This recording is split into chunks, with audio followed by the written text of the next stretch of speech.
First of all, thanks to all of you for coming in. Just a few in the land use, just to address Bernie. The big problem is land use pressure is going to get actually worse, because you have the nature restoration law, you have the forestry. We're aiming at, I think it's 8,000 hectares a year, even though we're not near it. You have, obviously, under the derogation, dairy farmers will be, down from 250 to 220, will be looking for more area.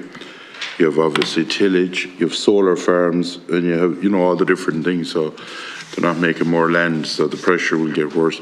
I think the first thing, I presume you all agree that with the reports that 50% of our waters are good or high ecological status. Is that it? You accept that, do you? We see that 50% and 38% of estuaries actually are in poor. No, but do you agree that 50% is in good or high? That's the report that we got. Yeah, that's the okay. EPA All right. report. Yeah. All right. Just to look at we'll try and balance it as much as possible. To Antashka, I was going through, and maybe now you'll educate me on this. I'm going through this chart that you have of agricultural measures effectiveness. Just and if I have it read wrong, correct me.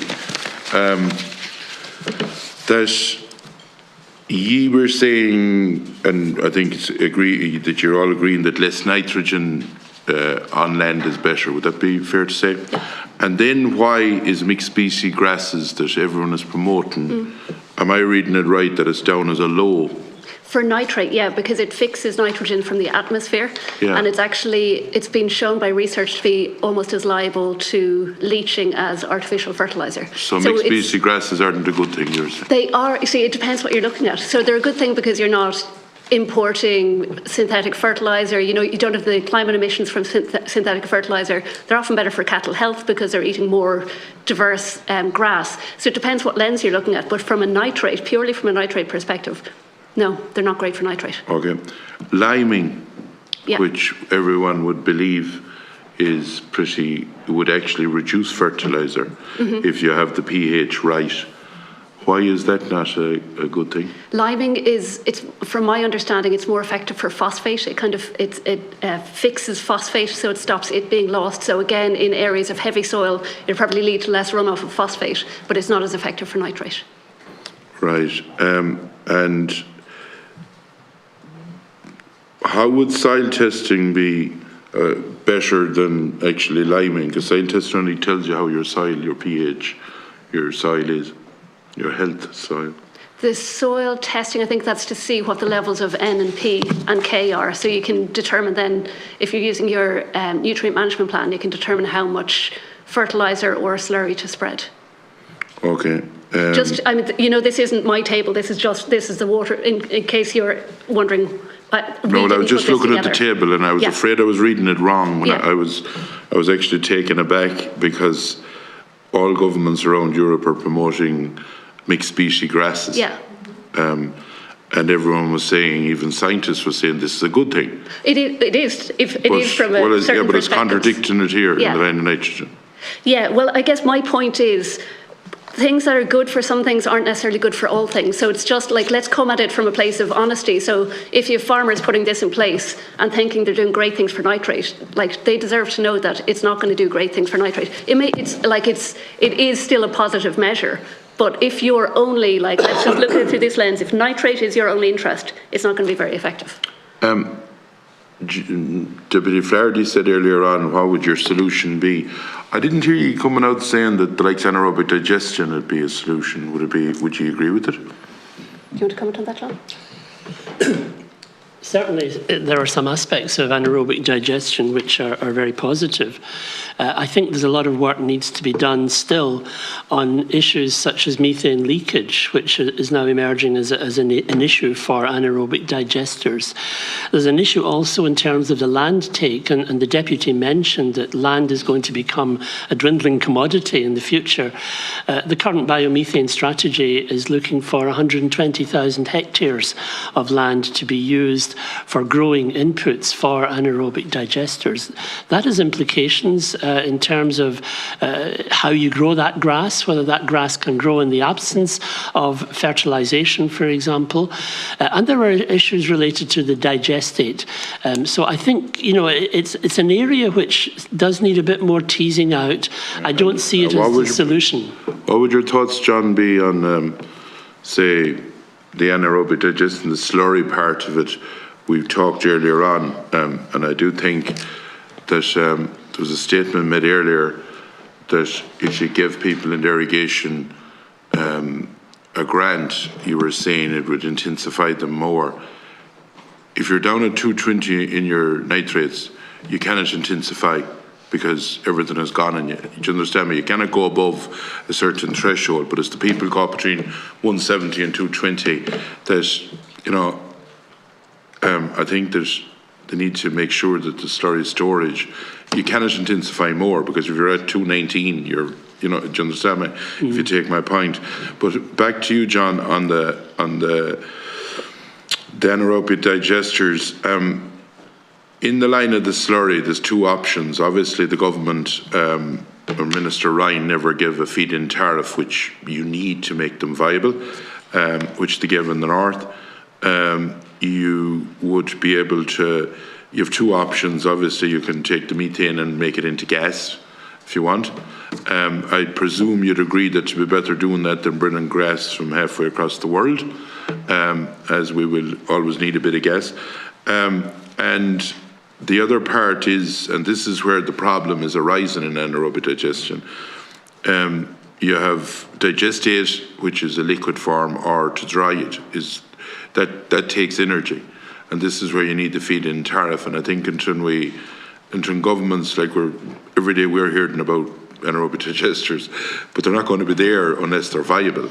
But I was just wondering, as one of your solutions, do you think it would help in the slurry side of it?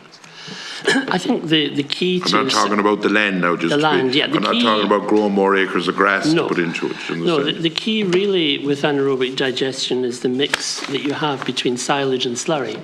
That's fairly crucial in terms of a successful outcome. But, you know, let's be honest about the land. If you're talking about using up 5% of the agricultural area of Ireland for growing grass for anaerobic digestion, you're not going to be having cattle on that land. You're not going to be using fertilizer on that land. So it does, in a sense, create another problem down the road for agriculture. I mean, we're very conscious of the fact that the derogation does impose penalties on farmers, does impose income losses on farmers. The extent of that income loss is something that perhaps needs to be teased out a bit more. I know you heard from the farm organisations last week that it could be up to 230 million, and that's as a result of assumptions in a multiplier effect. Whether it emerges as that or not, and I've been looking at the Irish Farm Accounts Co-op Society, which have done a really good job on looking at the case study of a farm of 40 hectares with 112 cows, and come to the conclusion that farmers, as you say, have two choices at the end of the day: either acquire more land or else reduce their herd numbers. And the kind of reductions in income that the Irish Farm Accounts Co-op Society came up with for those two alternatives for that model farm was a 5% drop in income for the first case of acquiring more land, or a 23% drop if you were to go down the road of reducing cattle numbers. Now, we recognise that's quite a severe situation for farmers, there's no doubt about it. And it really goes back to what was said earlier about preparation being important. I think the reality is that in terms of the directive, the train has left the station. It's 1991 that we had the first derogation, and the purpose was to prepare to comply with the directive. And after 30 years, we have not prepared for the day that came at the end of last year. It was ruthless, and that's the nature of regulation. It can be ruthless if you're not prepared for it.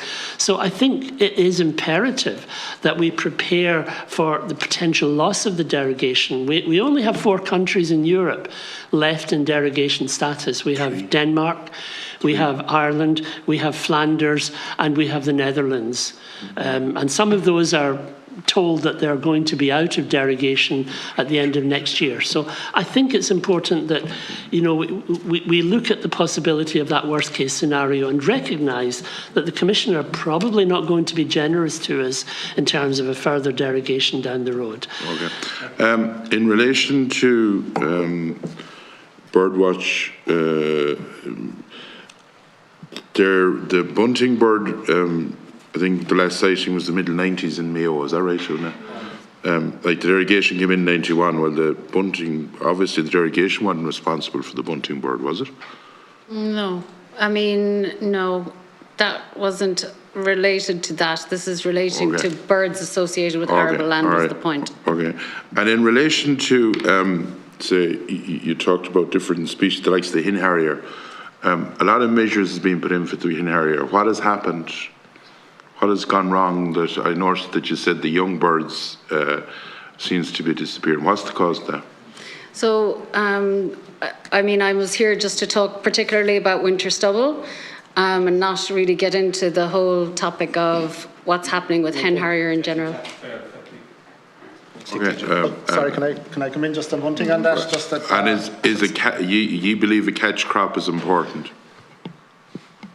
Science, there's studies being undertaken by Teagasc. They're just about to start to look at the issues in relation to shallow cultivation and how to perhaps see how do we continue to have farmland birds on these areas on arable land in relation to shallow cultivation and see what the options are. So the science, the studies are just started. Okay, just one last point. Like, I think, John, whatever solutions we come up with, the political will won't be there to be telling farmers to cut down on stock numbers, I think, right across the board. So I think, you know, it's working, people working together on solutions, but that would help. The one thing I would say that, and I see there's a river actually near me at home, and it's actually one of the most pristine rivers in Ireland.